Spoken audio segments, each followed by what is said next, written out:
Pasca perayaan Nyepi, Pelabuhan Gilimanuk mulai beroperasi sejak Jumat pagi. Namun untuk mengantisipasi masuknya barang ilegal, baik narkotika maupun barang lainnya, Polres Jembrana memperketat pelabuhan. Libur hari raya biasanya selalu dimanfaatkan oleh oknum tidak bertanggung jawab untuk menyelundupkan barang-barang ilegal ke Pulau Bali, seperti narkotika, satwa maupun produk lainnya. Untuk mengantisipasi masuknya barang ilegal ini, aparat kepolisian lebih memperketat penjagaannya. Puluhan personil Polres Jembrana untuk membantu sejumlah personil Polsek Kawasan Laut Gilimanuk untuk melakukan pemeriksaan para penumpang dan kendaraan. Sehubungan dengan meningkatnya arus balik, dapat kita lihat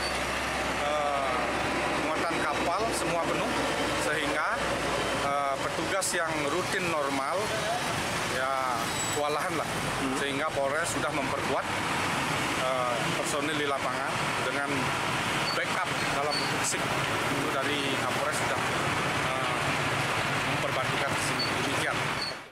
Puncak arus balik pasca Hari Raya Nyepi terjadi sejak Sabtu pagi hingga Minggu malam.